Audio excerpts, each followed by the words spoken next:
Salut tout le monde, j'espère que vous allez tous très bien. Aujourd'hui on se retrouve pour une nouvelle vidéo qui suit un petit peu la continuité de la vidéo précédente, c'est-à-dire celle qui présente du coup les 6 leurres de surface que je compte utiliser pour l'ouverture. Vous avez été beaucoup à la regarder et honnêtement j'en suis ravi, je m'attendais pas à ce qu'il y ait autant de personnes qui s'intéressent à ça.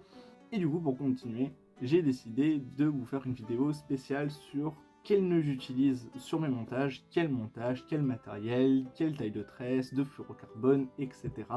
J'ai eu quelques messages privés qui m'ont demandé, du coup de quelques abonnés ou peut-être de nouveaux arrivants sur la chaîne, qui m'ont du coup demandé qu'est-ce que j'utilise, pourquoi, etc. Donc je vais tout vous expliquer dans cette vidéo. Il faut savoir déjà qu'en termes de canne à pêche, moi je suis un grand fan de la gamme Illicium de chez Decathlon. J'ai la Illicium 900, celle en 7,28, que du coup j'ai laissé à Bordeaux, tout simplement parce que je sais que j'ai une canne de rechange au cas où si je vais là-bas et que je peux pas prendre mon matériel d'ici.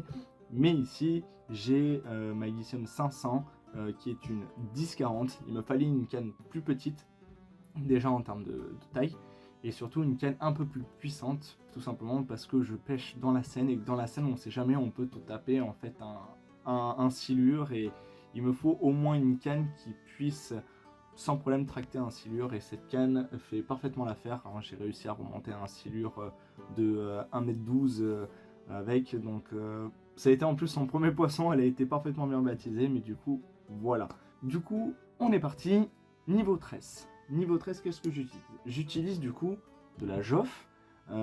C'est une marque AliExpress, très clairement. C'est Flo qui m'avait conseillé cette marque-là.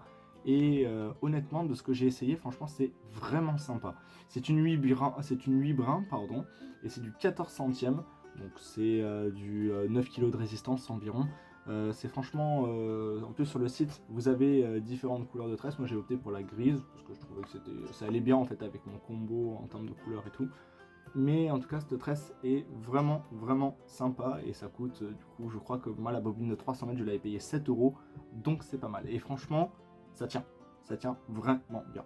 Au niveau du fluorocarbone que j'utilise du 45 centièmes. Je sais que je devrais monter un peu plus, notamment par rapport aux brochets. Pour ceux qui ne le savent pas, les brochets ont beaucoup de dents, des dents très coupantes, et généralement on peut se faire couper le fluorocarbone net et du coup perdre un leurre, et surtout laisser le leurre dans la bouche du poisson, ce qui n'est pas très agréable pour lui. Enfin voilà, il y a un risque pour ça. C'est pour ça qu'il y en a certains qui pêchent par exemple à l'acier, ou alors il y en a d'autres qui pêchent avec des fluorocarbones qui sont beaucoup plus gros. Si franchement moi j'ai une taille à vous conseiller en fluorocarbone, ça serait du 60 centièmes. Pour moi je trouve que c'est un très bon compromis. Et sinon moi personnellement du coup c'est le 45 centièmes, c'est le Trilène de chez Berkley que j'utilise.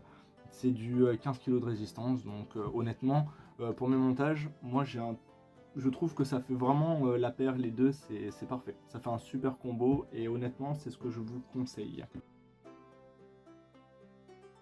Du coup, je vais changer de caméra, je vais vous présenter du coup les nœuds que je fais de montage. Je vais utiliser du coup mon ancien moulinet, donc mon Alaris malheureusement qui a rendu l'âme, hein.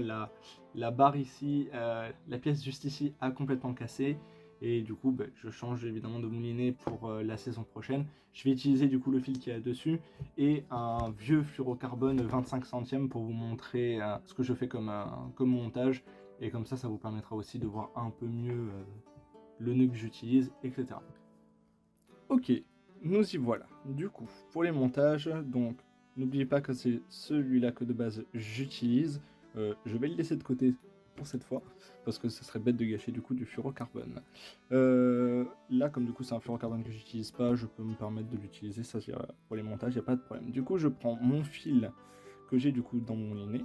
Donc on va commencer par le nœud que je fais, le nœud de raccord entre tresse et fluorocarbone. On a tous notre technique différente. En vrai, je pense que c'est des nœuds qui se ressemblent petit à petit au fur et à mesure.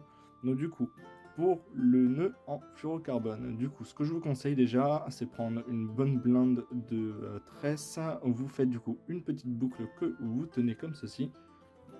J'essaie de voir au moins pour que vous puissiez bien voir. Vous prenez ensuite votre fluorocarbone, vous passez dans la boucle comme ceci. Je vous conseille du coup de tenir l'embout fluorocarbone et votre boucle. Vous prenez du coup l'endroit où vous avez votre surplus qui traîne, comme ceci, et vous tournez autour, tout simplement. Comme ceci. Vous tournez autour, vous faites environ 6-7 tours. Donc on va dire que c'est bon. Et là, ça, je vais vous montrer une erreur que ceux qui font ce nœud le font. Normalement, tout le monde fait, allez hop, on passe et c'est terminé. Sauf que non, sur ce lore-là, il faut prendre en fait à l'extérieur, donc c'est-à-dire derrière. Ça, c'est l'erreur que, par exemple, Kevin fait beaucoup. Et c'est pour ça que ça tient pas. Ce qu'il faut faire, du coup, c'est vous passer à l'extérieur. Et si vous voulez consolider un peu plus votre nœud, n'hésitez pas à faire hop, une boucle en plus à l'intérieur, c'est-à-dire sur la boucle, juste ici. Hop, voilà. Hop. Comme ça, vous consolidez votre nœud. Vous mouillez un petit peu avec votre salive. Et ensuite, vous prenez tout au fil et vous serrez tout doucement. Et normalement, ça devrait être bon. Voilà. Là, c'est bon. Hop, la tresse, elle s'est un tout petit peu. Elle s'est pas resserrée, la tresse. Hop, voilà. Et c'est bon, voilà. Là, vous avez votre nœud de raccord, du coup, qui est bien serré. Ça, c'est bon. Et après, du coup, vous coupez vos deux extrémités, ici, et on est bon. Voilà. Pour ce nœud-là, n'hésitez pas surtout parce que moi, voilà, j'ai fait une petite erreur. Vous voyez, un peu, le nœud a un petit peu sa gueule. Hein. Ça, en fait, ce que vous voyez, c'est juste la tresse que j'ai pas assez tirée. Donc, comme mon nœud est déjà bien serré, n'hésitez pas surtout à prendre votre surplus de tresse que vous avez ici et surtout à bien tirer pour pas que la tresse, du coup, fasse de plis à l'intérieur. Mais après, sinon, c'est complètement résistant, même comme ça, il y a aucun problème. C'est juste après sur l'aspect esthétique du nœud. Voilà. Et après, ça passe peut-être un petit peu mieux dans les anneaux, mais normalement, ça ne doit pas passer dans les anneaux. Le nœud, normalement, vous faites un banning du coup de à peu près 60-70 cm. Donc théoriquement, vous n'êtes pas censé passer dans les anneaux. Le nœud n'est pas censé passer dans les anneaux. De toute façon, n'importe quel nœud qui passe dans les anneaux abîme vos anneaux. Donc, évitez. On va passer du coup maintenant au nœud de l'agrafe. Donc j'ai pris une agrafe classique. C'est un nœud que vous pouvez également faire par exemple sur un leurre. D'ailleurs je dois en avoir un je crois dans le coin. Oui, juste ici. Un petit Dog X du coup de chez Megabass. Vous pouvez faire ce nœud là directement sur le nœud, sur du coup l'anneau du leurre, ou alors vous faites ça sur une agrafe. Donc sur l'agrafe, vous passez à l'intérieur, c'est exactement le même qu'avec avec la tresse. Vous faites des tours, voilà, hop, et ensuite vous repassez dans la boucle que vous avez faite. Vous prenez comme ceci, vous serrez pas là parce que sinon ça va vous dégrader le fil, vous mouillez un peu, donc avec votre salive ou de l'eau, c'est très bien. Et ensuite, vous resserrez tout doucement, et on est bon. Voilà. Hop, voilà. Là, on a un beau petit nœud. Normalement, vous devez avoir ça sur votre raccord. Sur votre nœud de raccord, c'est quelque chose qui doit ressembler à ça. Et là, après, vous avez votre nœud qui est parfaitement fait. Et vous n'avez plus qu'à couper le petit surplus juste ici. Et c'est bon, vous pouvez pêcher. Et du coup, pour le leurre, c'est exactement la même chose. Pour le leurre, du coup, ce que vous devez faire, vous passez du coup à l'intérieur de la boucle. Vous faites le tour. Voilà, vous faites à peu près 6-7 tours, c'est très bien. Vous mouillez. Pensez bien à mouiller pour vraiment pas chauffer votre fluorocarbone, surtout si vous pêchez avec du fluorocarbone très fin. C'est des nœuds que vous pouvez utiliser pour la truite, pour la mer, ou même pour le brochet, donc ça passe. Voilà, et là c'est bon. Et là voilà, vous avez du coup un nœud parfaitement exécuté, qui n'est pas tout à fait serré, ici on le voit, avec du coup le petit surplus qu'il faut couper. Mais ce nœud là du coup coulisse sans problème, hein, donc surtout sur des stickbait par exemple ou des poppers, vous avez des petites tirées comme ça et il n'y a aucun risque que ça casse même si ça fait comme ça et vous avez un petit peu plus d'amplitude. Après je sais qu'il y a d'autres nœuds qui existent pour ça, mais moi perso c'est ce nœud là que j'utilise et il marche très bien. Voilà.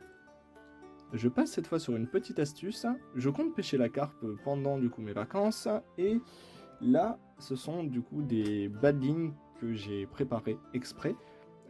J'ai fait 2 nœuds différents pour du coup faire une petite comparaison avec vous et vous montrer du coup ceci. Le nœud que j'ai fait là-dessus, donc avec une petite poulie, hein, bien sûr. Là, c'est du fluorocarbone, c'est mon trilène 45 centièmes. Et là, le nœud que j'ai fait ici, du coup, c'est le nœud que je vous ai présenté juste avant. Donc le nœud que vous mettez par exemple sur la graffe, que vous pouvez mettre du coup aussi sur un hameçon du coup avec un petit anneau.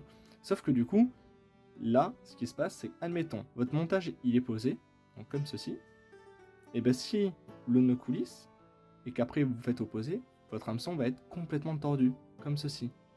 Et du coup, c'est pas du tout présent. Ceci n'est pas du tout présentable. Vous êtes d'accord avec moi? Je pense que ceci n'est pas du tout présentable à un poisson. Le poisson va se douter de quelque chose ici. Donc pour cela, il y a un autre nœud qui existe. C'est un nœud en plus qui est énormément utilisé, notamment pour les hameçons qui sont à palette, juste ici. Et bien c'est exactement ce nœud-là. Voilà. C'est un nœud en fait que je vais vous montrer.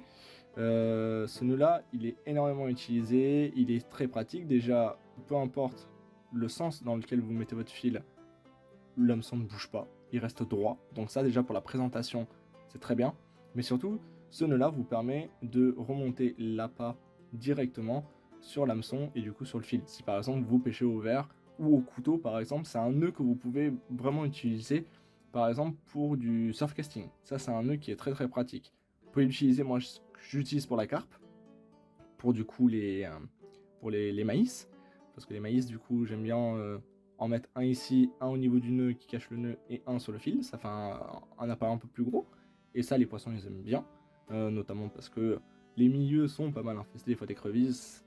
Donc, il nous faut plusieurs maïs parce que sinon, on doit remonter trop souvent le montage et ça, c'est pas bon. Donc, du coup, pour faire ce nœud-là, j'ai prévu un hameçon, du coup, avec un petit cercle. Vous n'êtes pas obligé de prendre un hameçon avec un petit cercle, hein. Vous pouvez prendre un hameçon avec une palette directement. Et je vais utiliser du coup le fil que j'ai de fluorocarbone. Donc le petit fluorocarbone qui me sert. Alors, déjà, le premier truc que je vais faire, c'est la bobine. Ce que je vous conseille, c'est vous prenez un petit peu de fil et après vous la calez entre vos jambes. Oui, c'est un petit peu débile, mais en fait, ça vous permet tout simplement d'avoir le fil tendu, parce que sur ce nœud là il faut absolument que votre fil soit tendu, sinon votre nœud ne tiendra pas. Ensuite vous faites une boucle sur la continuité de la boucle, juste ici vous venez caler votre hameçon comme ça, vous attrapez le tout du coup avec votre main et ce que vous allez faire c'est que vous voyez il y a le fil du coup qui est tendu, qui est là, qui est juste ici. Là vous avez votre surplus juste là, vous assurez que c'est bien tendu et vous faites des tours. Voilà. Vous tournez. Que je fasse pas de bêtises. Vous tournez et surtout il faut absolument que ça reste tendu. D'où le fait du coup que vous devez avoir votre bobine entre vos cuisses comme ça, vous êtes sûr que ça ne bouge pas. Voilà. On va en faire un petit dernier. Vous faites à peu près 10 tours hein, sur celui-là, n'hésitez pas. Vous tenez le nœud comme ceci. Vous repassez votre surplus dans la boucle. Et ensuite, hop, normalement, vous faites coulisser le tout. Et vous serrez. Alors, hop, voilà. Et vous serrez. Hop. Et voilà. Là, vous avez du coup votre nœud qui est parfaitement consolidé, qui est droit. Vous pouvez le voir, hein. Le nœud est complètement droit. Vous avez du coup le petit surplus ici à couper. Juste ici, là. Il faut couper, vous coupez vraiment au ras, là. Et après, du coup, vous avez votre nœud qui est prêt. Voilà. Votre nœud est complètement prêt et vous pouvez du coup effectuer après des balines, des montages. Vous pouvez du coup mettre que ça. Vous pouvez mettre 2 mètres par exemple aussi. Je sais qu'en hiver, si vous pêchez la dorade, n'hésitez pas à mettre un énorme bas de ligne hein, parce que les poissons sont beaucoup plus méfiants. Donc voilà.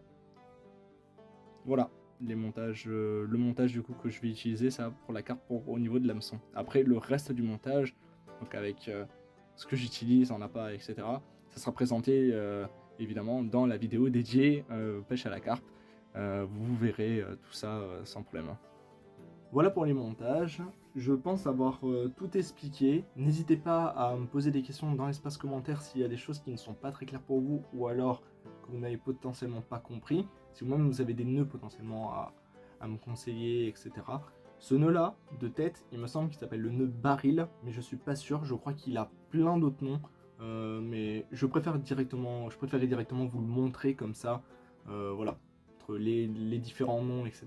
Il vaut mieux que vous l'ayez en visuel pour comprendre en fait ce que j'utilise. Sur ce, je pense que moi j'en ai terminé. Je le rappelle, n'hésitez pas à lâcher un petit like et à vous abonner à la chaîne si ce n'est pas déjà fait. Et je pense que la prochaine vidéo, du coup, ça sera la vidéo de l'ouverture. J'ai vraiment hâte et j'espère que vous aussi vous avez hâte en tout cas d'aller de nouveau traquer le carnassier. Moi en tout cas j'en meurs d'envie, j'y pense là depuis je sais pas combien de temps. Là je sais que la date par rapport à laquelle je tourne c'est dans 15 jours. Donc honnêtement je croise les doigts pour que ça se passe bien. Et évidemment on se retrouvera d'ici là pour potentiellement une nouvelle petite présentation. Je ne sais pas encore, on verra bien. Sur ce, prenez soin de vous et je vous dis à la prochaine au bord de l'eau. Ciao ciao.